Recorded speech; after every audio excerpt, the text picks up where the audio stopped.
cloud. All right, so hopefully you click the button to stay in this webinar. Hi everyone, I'm Karin Pindle. I'll be your host for today with Clark Murray from Oracle. Let me share my screen here, get us officially going. Oops, there's my email that you hopefully got earlier today. So if you don't recall where you're at here, you're at a webinar that's about improving your customer experience and winning more with your map or your marketing automation platform. So this 45-minute webinar is meant to be educational. It's also hopefully going to be motivational. We really want to make sure that what we're sharing with you isn't just a, that's cool, that's a neat story, but how do they actually do that? How do they make that happen? So Anne-Marie is our keynote today. She's going to be, I think, inspirational for many of you and motivate you to do something like what they've done at the Spurs. But we're going to get right into it. Before that, I want to just say thank you to Clark for helping me to come up with this webinar idea. We wanted to get together in person, ideally at one of the sports teams' locations, and have different groups of people come together, not just sports teams, but you know, that COVID thing wasn't safe to get everybody together in person quite yet. So here we are. So Clark, would you like to say anything before we get rolling? Just thanks for attending. So KP, Anne-Marie, Alexa, thank you for doing all this. Really appreciate it. I got a chance to see the decks going through, so I'm really excited to see this again. I think you guys are going to get a lot of really useful stuff out of this. So yeah, thanks again for doing this. Perfect. You're very welcome. All right, here we go. And just, I want to extend my thanks to the ladies as well, Anne-Marie, Alexa. We made sure we picked people that had a name that started with an A in order to be a keynote presenter. No, I'm just kidding. Okay, first things first. So if you don't recall, on the registration page, I did have something on there. We decided as a group, we wanted to have a webinar to, yes, give you information, to educate you, to motivate you, but also to help in some way. So for every person that's attending today, we're going to donate $20 on behalf of each of you to the Special Olympics. This is going to help various people with disabilities. There's a part of what the Special Olympics does at the bottom of the screen here. I have had the honor of being a fan of a local Nashville Special Olympics team with people varying in ages, the players from like 15 years old to 40 plus years old. And my partner is actually one of the coaches of that team, and I just am very grateful that Special Olympics exists to help people with disabilities. And just thank you all for being here. I'm grateful, all four of us here that are part of putting on this webinar, Clark, Anne-Marie, Alexa, and myself, thank you for choosing to spend your time here, not just register and watch the recording. All good, but because you're actually physically, well, virtually here, we're going to make that donation. And I'm showing that there's about 30 people here. So just so you know, well, we can do the math. 30 times 20 is only $600. We're going to donate $1,000 minimum. So if people trickle in and the number keeps going at the minimum to hopefully make an impact, we're going to donate $1,000. So I'm going to actually use Sojourn's credit card later today, actually right after we get done, and make that donation and include a snippet of it in the follow-up emails to everybody, so you know that we actually did what we said we're going to do. So thank you again. So without further ado, I'm going to introduce our presenters here. So you can see on the video here, we've got Anne-Marie Prince. She's going to get us rolling here with sharing the story of what she did to help her teammates, all of them together working on this, really with her being the ringleader though, some cool stuff they did to help improve their fan experience.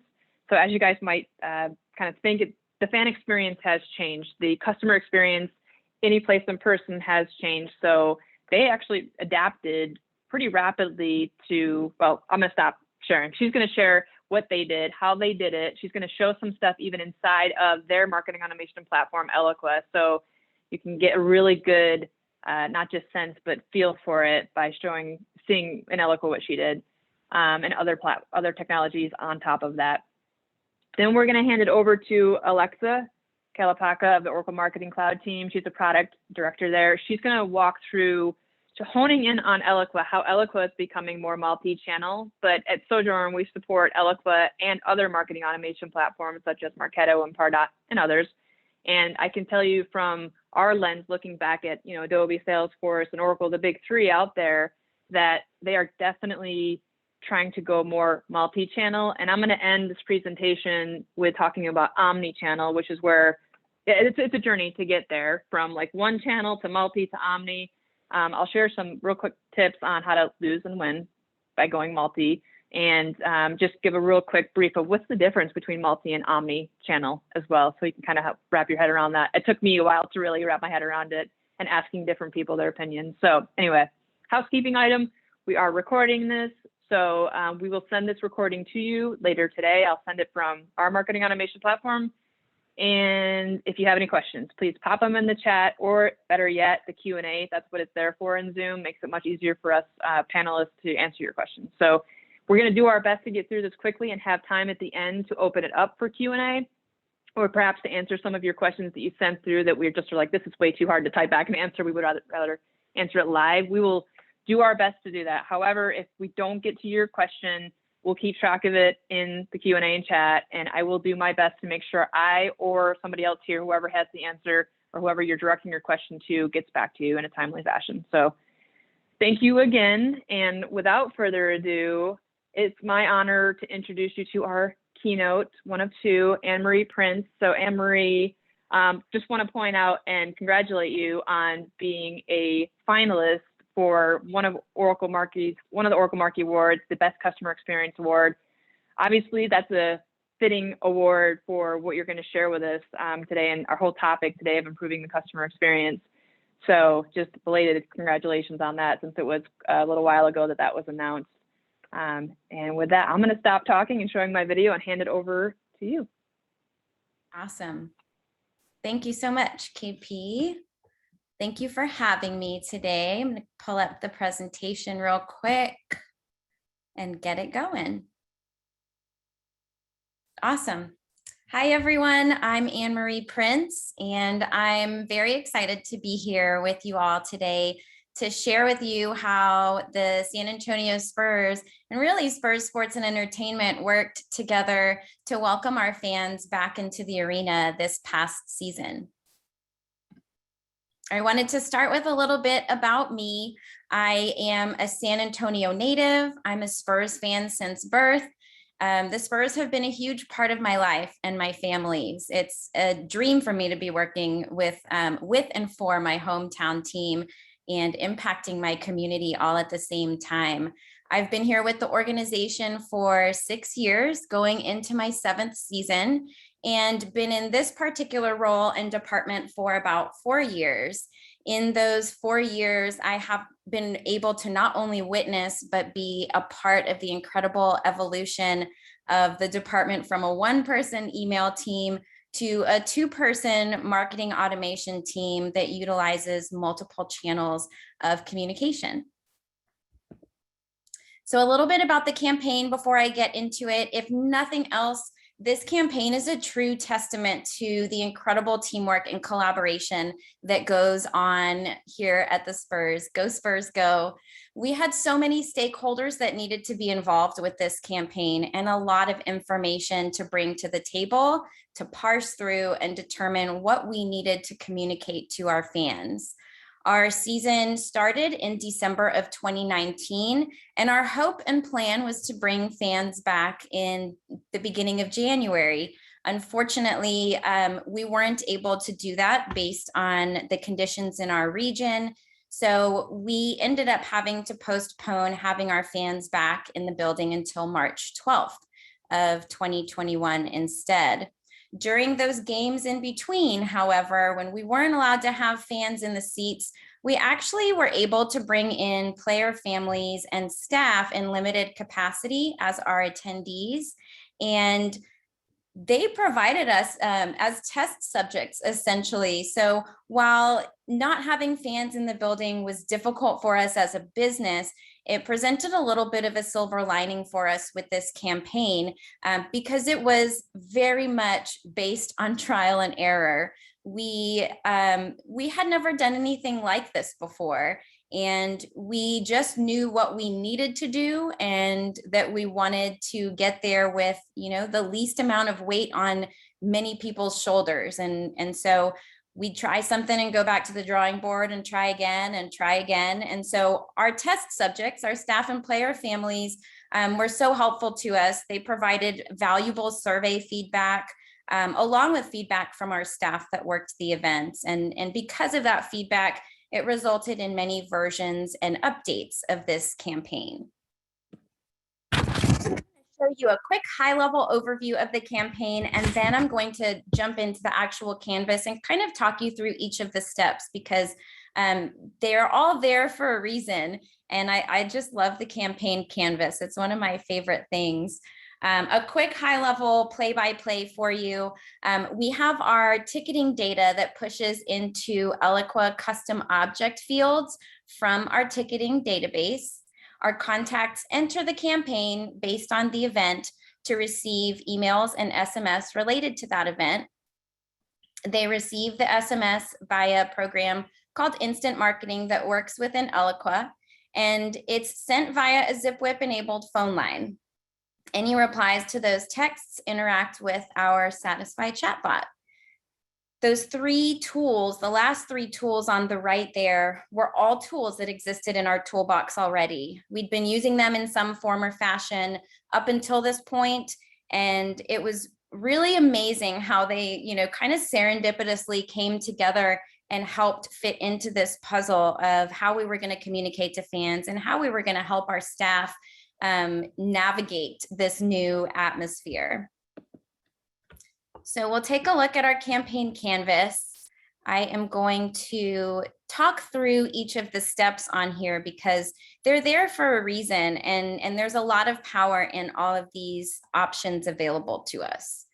So we start with our segment of attendees, and this segment is based on the event code for the ticket that they have purchased. Again, this is ticketing data being pushed into Eloqua to help us determine this.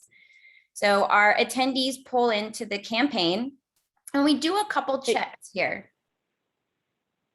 Emery, sorry to interrupt you. We're seeing your slide, the campaign canvas slide. It looks like you're moving your mouse though, so it looks like you're in Eloqua maybe, what I'm thinking. I am. Let's do. If you haven't shared it yet. Sorry. No worries.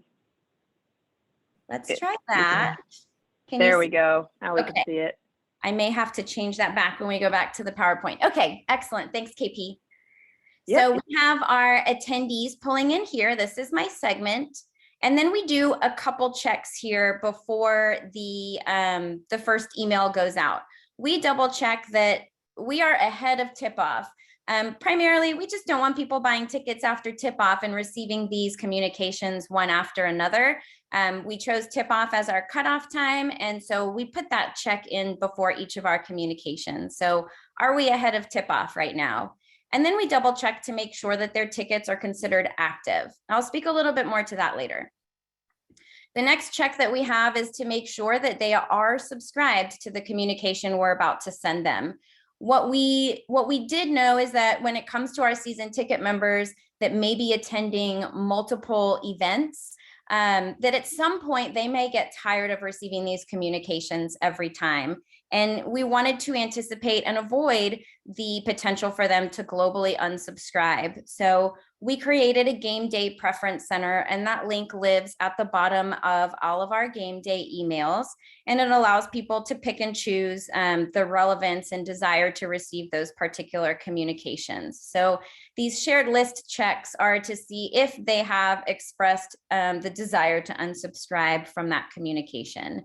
So if they are interested in receiving, they will receive the first email. It's a know before you go. One thing we know about our fans from research is that they want to be able to plan their experience ahead of time. And we knew that there would be a lot of new processes that people will need to know and want to know about, in addition to being able to plan for their experience once they get there. So this first email is a little meaty, and it contains all of that information. And then we hold on to our members until the morning of game day. On the morning of game day, again, we double check to see, are we still ahead of tip-off? Do they have active tickets? And we check to see if they are subscribed or not to the next communication. The next communication in our series last year was an email dedicated to the ClearPass process. And the cool thing about this, which is not on this canvas, was at the beginning of the season, we were receiving a list of the email addresses of fans who had completed their ClearPass already. We were able to automate that into another set of Eloqua custom object fields, and we were able to exclude those people from this email.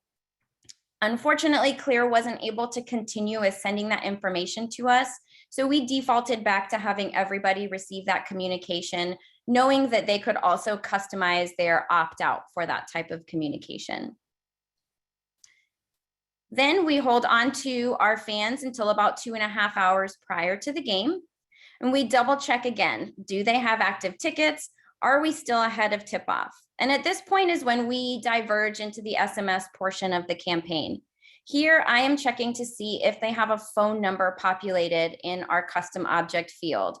We're pulling over mobile numbers from our ticketing database. So if there is a mobile phone number populated and they have not opted out of SMS, they will receive the text message with the landing page of information.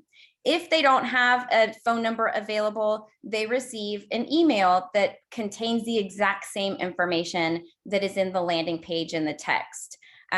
This basically are our top 3 things. If they got nothing else in our communication string and just got this, these were the top 3 things we wanted to make sure that they knew. And just something to speak to on the text step over here. I have 2 text steps here, and that's because we realized, or we noticed, that there were some throttling issues going on last year, which caused some errors with some of our attendees, and they would get stuck in this step. But we found that if we rerouted those errors in this, which we can do here, we can push them to another text messaging step. And we push them here to this step. We had extreme success by doing this. It just solved the throttling issue that we had. So we have these error steps built in. And then again here, if they happen to error out here, which we haven't had that happen, it still pushes them to the post-event portion of this campaign. So at this point, everybody enters the post-event portion. After the game is complete, we double check again to make sure that they have active tickets. And then we use our ticketing data to see if they actually attended a game, because we don't want to send them a post-event survey for a game they did not attend. And then, provided they are interested in receiving our post-event survey email, they receive that email. Let me get us back to my presentation. Okay. I'll give you that. There we go. We got it. Awesome. Okay, so what did we learn? We learned so much, y'all. You know, we were familiar with our data already, but we weren't familiar with bringing it into Eloqua in this way. We weren't familiar with bringing so much information in, nor were we familiar with filtering based on this data. We were also familiar with custom objects in Eloqua, but we had never used them to this degree of sophistication before. So we just learned a lot, again, through that trial and error about the data that is available to us and about our custom objects and what they can do and how setting them up, the way we set them up, changes how they function for us. Another really powerful learning for us was about Sql and Python scripts, that we can customize the data we want, when we want it, where we want it. In this case, we have a SQL script that is pulling customer and ticketing data from our ticketing database. The Python script automates the extraction of this data into a CSV and pushes the CSV to an SFTP server. The Python script automates the data to refresh every 2 hours, which I'm going to speak to in a second about why. And the Python script also interacts with the Eloqua API to activate the campaign at the time that we want it to activate. So why does our data refresh every 2 hours?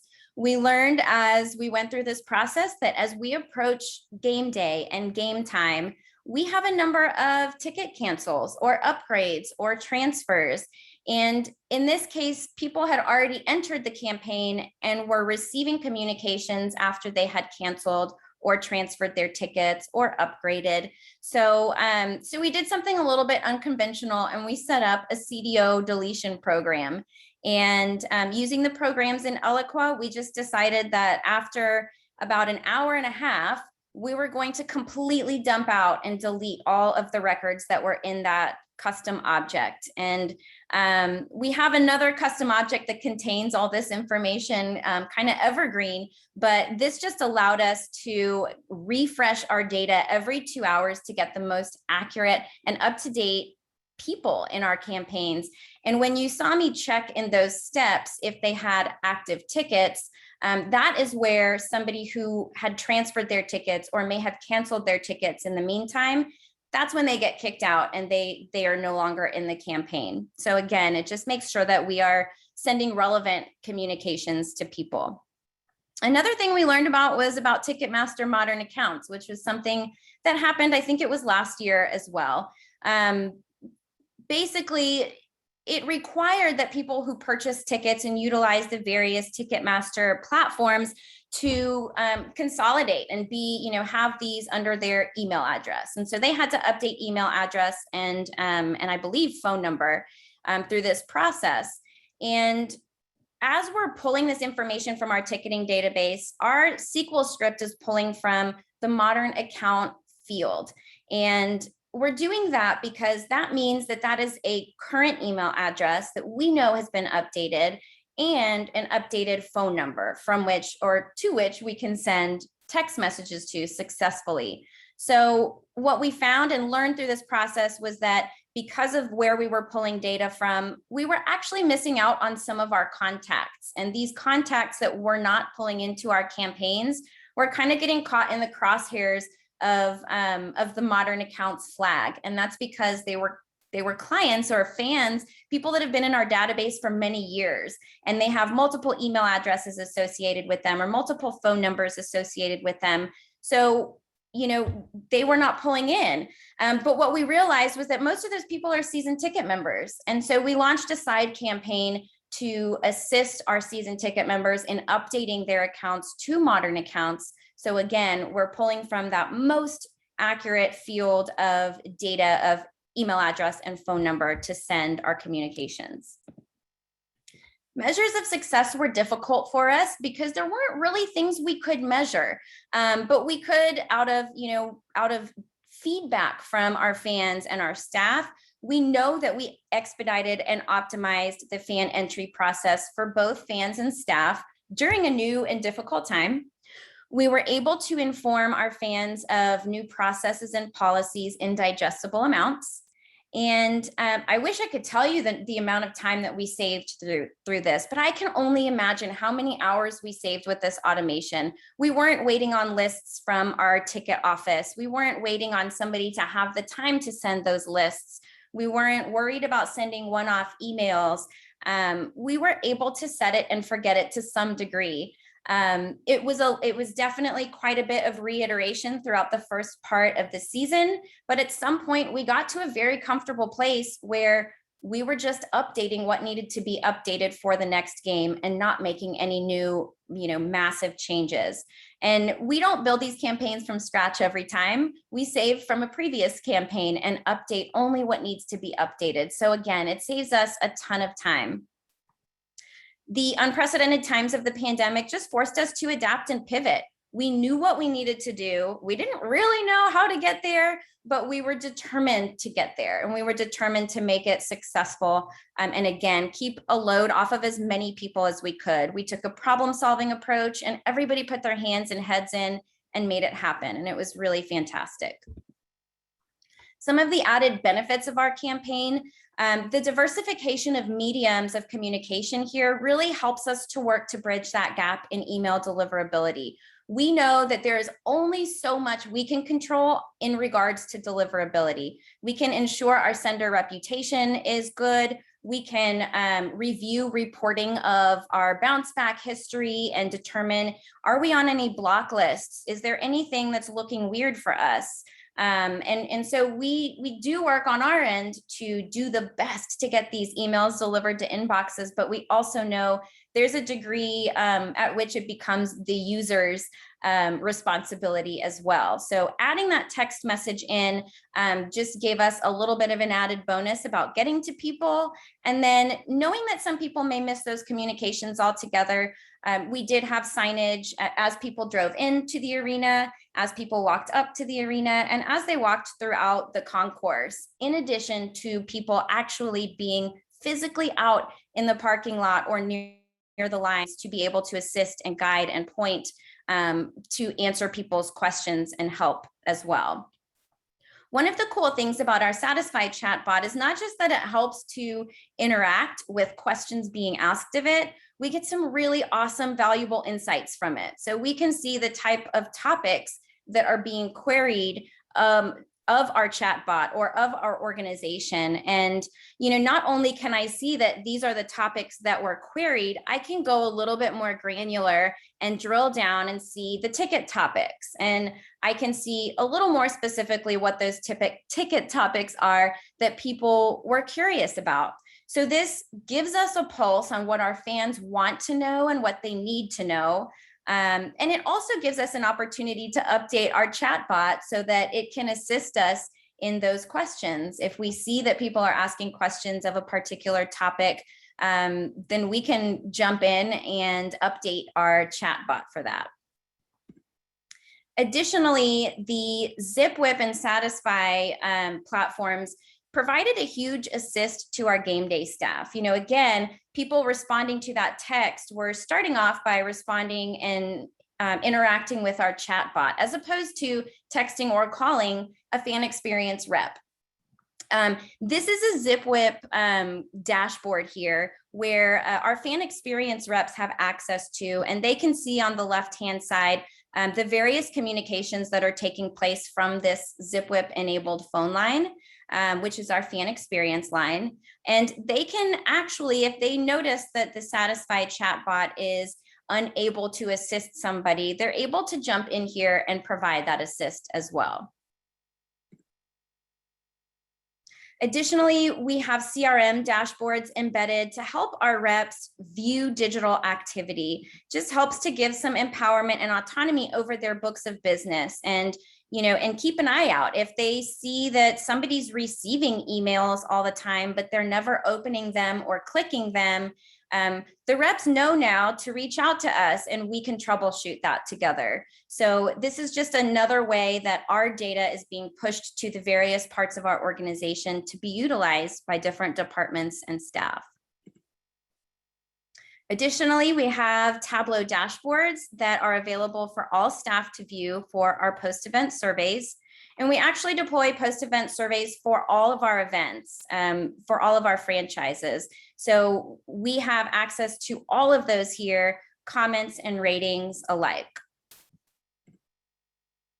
Additionally, we push a CRM task if we are rated middle of the line or lower. And if that person who rated us low is a season ticket member, their membership services rep will receive that CRM task. If it is an individual game buyer that has rated us low, then our fan experience staff will receive the CRM task for follow-up. So that brings me to the end of my presentation, and that is to show just a snapshot of our new campaign. And of course, with a new season and learning so much from last year, we obviously will have some updates to this campaign. Let me make sure y'all can see me here. Yeah, we can see Eloqua. Eloqua? Yep. Okay, great. Beautiful. So this is our campaign for this year. And the new thing for us this year, we're sticking with most of our campaign from last year. But the new thing for us this year, one, is we don't have a clear email going out anymore, but we have some updated safety guidelines for our fans that are seated within 15 feet of the court.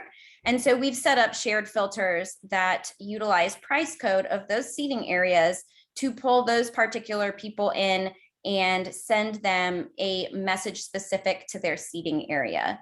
So really what we learned from last year has helped us to look at our campaigns in a completely new way. Everything that we do now has really got this special and different light shown on it.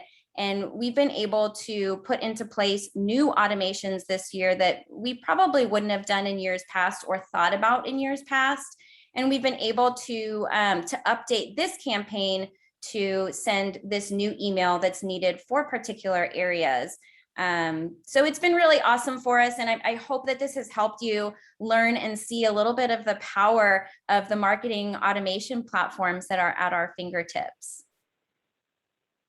Fabulous. I think it certainly does, Anne-Marie. Thank you for sharing all that. And somebody put in the chat that it's awesome how you've got multiple channels: email, chat, SMS, and human. I think a lot of people forget about the human factor. So Chuck, you mentioned love the chatbot to human escalation point, how it reduces load on people, the other humans.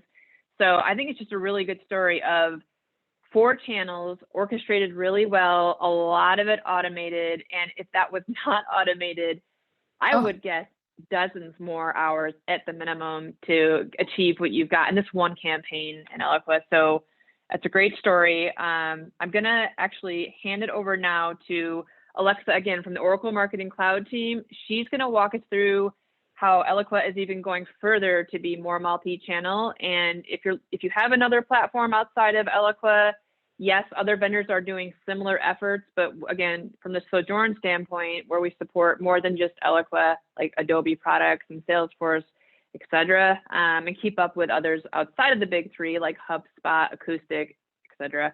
I can say that Eloqua definitely has a lot of, I'd say, funds from Oracle going into making Eloqua more multi-channel and then connected to become omni-channel. So without further ado, Alexis, the floor is yours. Hi, thanks for that, KP. So hello, everyone. I'm Alexa Kalapaka. I'm a Principal Product Manager with Oracle, as mentioned. I've been with Oracle, with Eloqua in particular, for the last 5 years, and I'm really excited to talk a little bit more about multi-channel campaigning with Eloqua.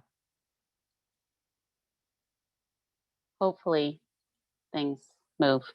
Because I'm going to be talking a little bit about some of our upcoming features and releases, I just wanted to make sure you had a chance to read our safe harbor statement, because things change. All right. So the reality that consumers are demanding better experience with a brand really raises challenges for organizations.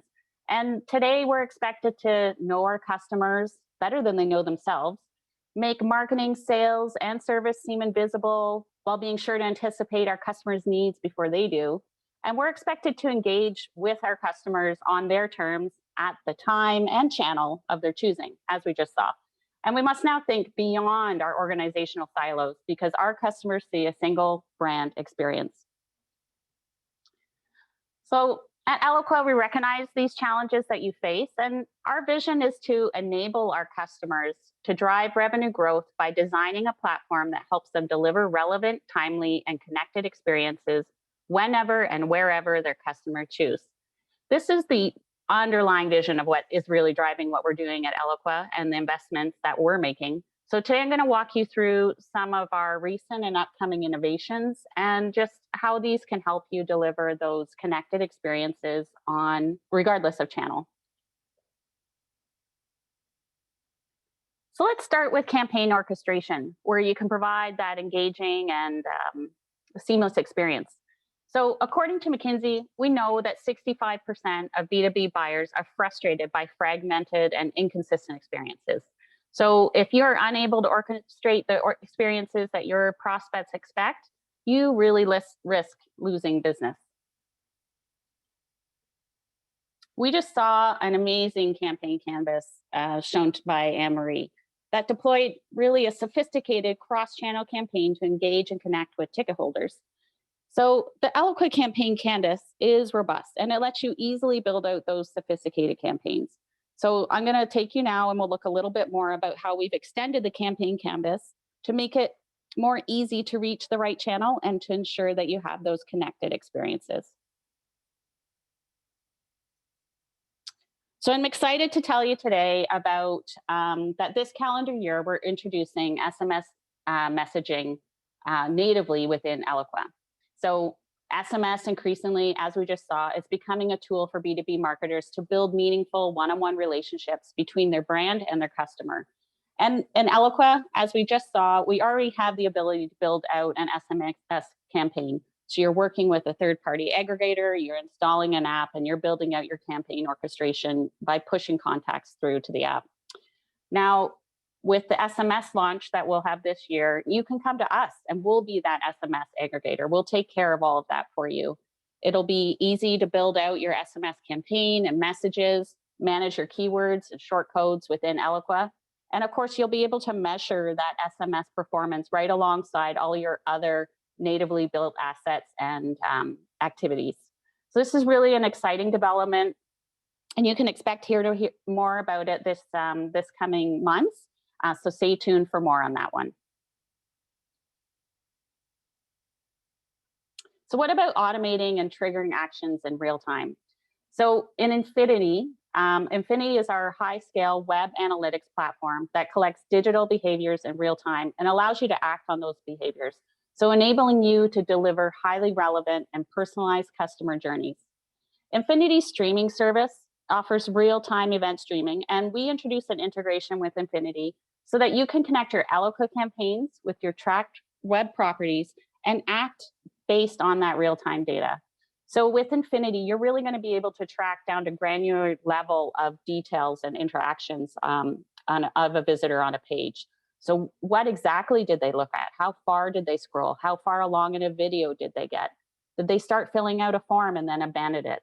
And now with this integration, you can pull all that info into Eloqua and trigger out your campaign based on those actions so that you can continue to interact with that visitor going forward.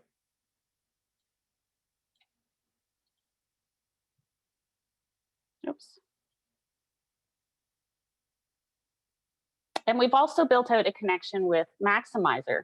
So Maximizer is our website testing and optimization platform. So it can help you optimize the online customer experience using testing, predictive insights, personalization, and even mobile app optimization. So it makes it easy for you, a marketer, to build out experiences for your web experience using an easy to use interface. So we've also introduced an integration with Infinity where you can easily connect your web and email journeys directly from the campaign canvas. So using this integration, you're allowing personalization attributes sourced from Eloqua to be automatically shared with Maximizer, allowing you to personalize your web experience for a campaign using the same attributes that you would in Eloqua. So if you consider the example where you're targeting a campaign at technology leaders, for example, in telecommunications, and you've planned out your web and your Maximizer, or you planned out your Maximizer web campaign as well as your emails, so that you're delivering relevant content for that audience and industry. Now in Eloqua, you can create a cross-channel campaign and share that audience information with Maximizer. So this ensures that you're delivering that connected experience across both these channels, regardless of email opens.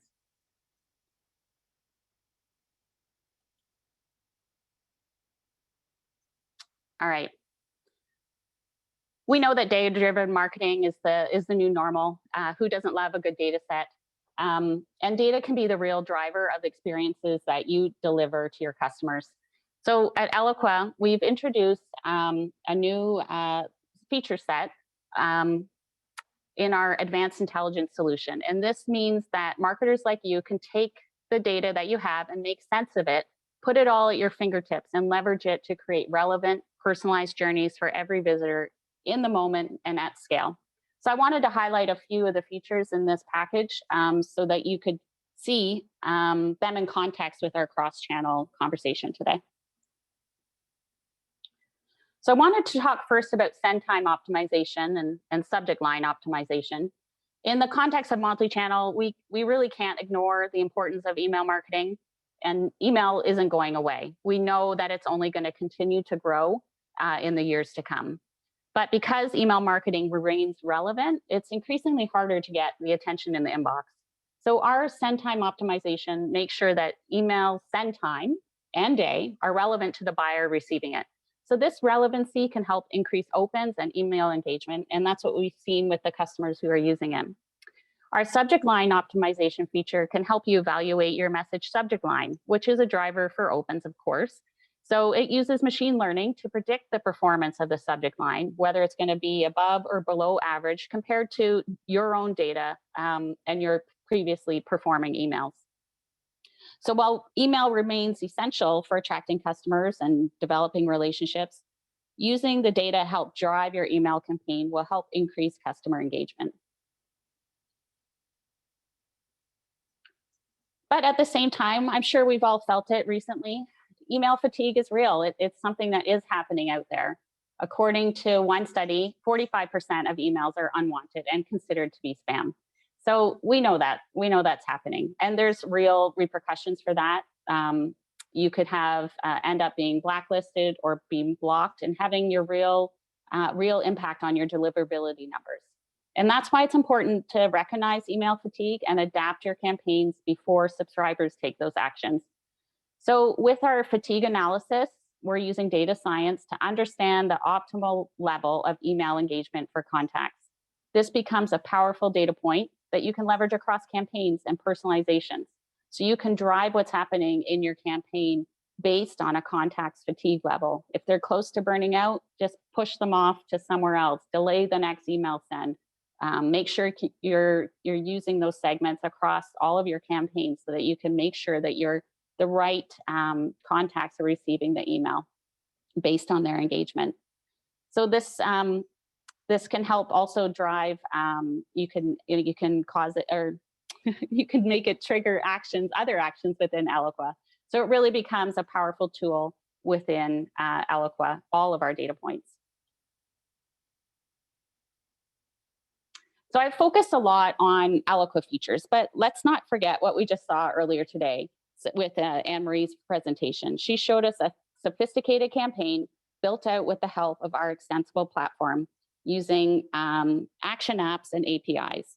So Eloqua is an API-first platform, and our marketing app cloud developer framework and APIs mean you can extend the functionality of the product and build applications and perform high-volume data transfers. So just to highlight, we have an extensive collection of Oracle-built and partner-built apps that you can use to take your Eloqua journey to the next level. And here's just a sample, again, of some of those partners that we have. So really, the sky's the limit. You can use Eloqua to bring your own data in, take your own data out at scale. We want you to create those connected experiences so you can make the best experience for your customer. That's what I wanted to highlight today. And just before I go, do make sure, if you're interested in anything up and coming with Eloqua, please do just check out the Release Center and make sure you stay up to date about what's going on. And that's it. Back to you, Anne-Marie. All right, I'm actually going to take it. So thank you, Anne-Marie. Thank you, Alexa and Clark. We don't have much time left, less than a minute. For anybody that can stay, I'm going to go through the tips that I wanted to share, but honoring everybody's time. This webinar was meant to be 45 minutes. So if you have to buggy out, all good. You'll get the recording with the full, it'll probably be like another 10 minutes at the most, but I'm going to whip through some tips for you guys. If you can stay, great, love it. So let me keep going. And again, if you have to leave, I will send you the recording later today so you can hear what I'm about to present. So let me share my screen and get to that. All right, so. All right, thank you again, Alexa. I think it's helpful to be able to see what's happening in Eloqua is one of the top 3 in the market share for marketing automation platforms, and understanding what's going on with the roadmap and coming soon, like SMS natively in the platform. I think it's helpful for you as marketers to know, keep a pulse on what's going on in the marketplace, what's Eloqua specifically doing. So I appreciate that Alexa was able to give us that overview on the Eloqua front. So how to win and lose with multi-channel marketing. So the first thing with losing is you don't want to be this guy, hopefully. That's not a great experience for anyone, the fans, the player, or for this guy. I'm going to just let that keep playing because I think it's funny. And they probably did that on purpose because it's WWF and it's fake anyway. We'll World Wrestling Federation, I think that stands for. Anyway, I used to like to watch that when I was a kid, not so much anymore. 3 things you can do to lose with multi-channel marketing if you want to get into it, or if you're just, starting to plan it. Assume your customers want you to communicate with them on multiple channels. They may not. They might prefer email. They might prefer SMS. They might prefer having you call them all the time about the student loan that you don't have and how you can get help with that. I get those calls every day. I literally get 5 calls a day, at least, from different spammers. The next thing that you could do is get it done, but don't do it right. Like, don't optimize the experience on each channel. Just get that email out the door, get the SMS out the door, get the chat on the website, but don't really do it well. And then you can always spam them because you have no automated checks and balances in place. Like in Anne-Marie's campaign, she had those built in. She walked us through them, but just screw that. And then you'll have an unconnected experience for someone, and they will perhaps receive an SMS message that they have opted out of, and you can get sued. So those are great ways to lose with multi-channel marketing. But now to be more serious, how can you win? So here's the Spurs. It's a great play happening here. You've got 1 player, another player, 3rd player, 3 guys really involved in making this play happen. And that is really the secret behind doing multi-channel marketing well. It's not one marketer that's going to make all this happen that Anne-Marie showed. She was the brains behind a lot of that Eloqua part. She had to work with somebody to write the Python scripts to help her with different pieces of the puzzle. She isn't an SMS expert. She pulled in Instant Marketing to use their app with Eloqua to make that happen. She had to figure it out inside of Eloqua. So it's really a team of people that we see with our customers. So we work with hundreds of customers around the world in our time doing this. I've been doing marketing for 16 years and 12 years of consulting. And the people I've seen do this well operate like this basketball team right here. It's not 1 or 2 people that are the heroes that get all of the awards. 10 people go up on the stage when they win an award. It's pretty darn awesome. And so let's boil it down. I would recommend you ask your customers which channel they want you to communicate with them on, like with a preference center. Not an email preference center. If you're going to evolve, it's to a customer preference center, meaning you can offer up, if you're ready to deliver on more than email, like ask them if they want to be sent text messages, automated voice messages, print mail. That actually might be something that you would be shocked to find out your audience would appreciate receiving. If you aren't ready to deliver, though, a preference center is what you're going to ask people that they want to get that you're actually going to deliver upon. If you're not going to be ready to send out SMS messages, don't put SMS on there. But another thought is, okay, all we can do is email right now. Well, you're the majority, just some validation there, but you could send out a survey to your customers. I work internally with colleagues and with customers, and people are like, well, we think. And it's like, no, let's find out. Let's ask the customers. Let's do a survey. Maybe give them a benefit of some type for taking the time to fill out that survey, but keep it short and send them a survey and find out where they want to hear from you. And you will very likely see trends in the channels. It might actually boil down from the 6 you offered down to 2. So anyway, the other thing is ensure that you optimize on each channel. So if you're going to do, let's say, Drift as a conversational marketing or a website chat tool, make sure that you do it well. I know personally, when I go to website chat tools, both as a B2B buyer and also as a consumer, it's horrible for the most part. Like, the website chat tools are so robotic. Occasionally I'll experience a really good one. Like with my insurance company, Amica, it was a good experience. And actually I could tell it was a person responding to me and answering my questions. But I've had other not so good experiences with brands I won't mention, but that you could tell it was a robot. It was a Drift playbook that was responding to me, and it didn't get me what I needed or to the person that would ultimately answer that question at that organization. So it was not great. So same thing, SMS, make sure that you're optimizing for an iPhone versus a Droid. It'll look different on each device, just like we have been for years with emails, or hopefully we have been trying to make our emails render as best as possible across devices, and also the various email clients that receive those, like Outlook, Gmail, etc. The last thing, and this is my biggest tip stepping away from all of this, is make sure you have the checks and balances in place to make it an actual good or great connected experience for your customers. And by customers, I'm including prospects or prospective customers. So in order to do that, you really want to go from being multi-channel to omni-channel. So just to kind of boil down the difference, this is a chart or a graphic really created by Erwin Picard. So he shows on the left, you've got multi-channel marketing. This is where we see most marketers today. Very few, like in my experience, less than 10% are at omni-channel. It's not easy to do. It's hard to do. Let's be honest with ourselves. You have to have the technologies. It's not one technology.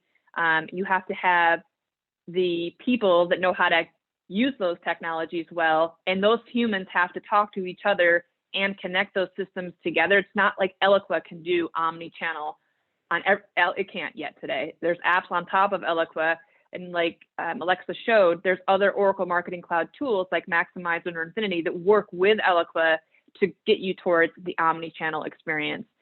Multi-channel, all of us could try to do multi-channel and probably could with Pardot or Eloqua, or shoot, you could use MailChimp for email. You could use instant marketing to send out text messages, make it all disjointed, and do multi-channel marketing and pat yourself on the back and have a horrible customer experience.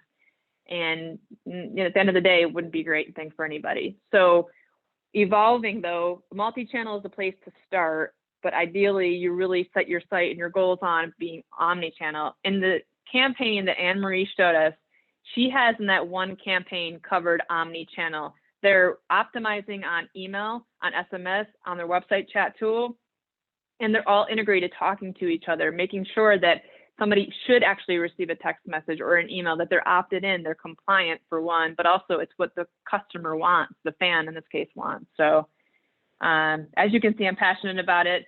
I've been doing this for years and would love to see more people go from one channel to multi to hopefully omni-channel and even just skip multi-channel. So with that, we are over time. So I thank you all who have stayed here. There's about 20 or so people who have stayed late. Thank you very much for doing so.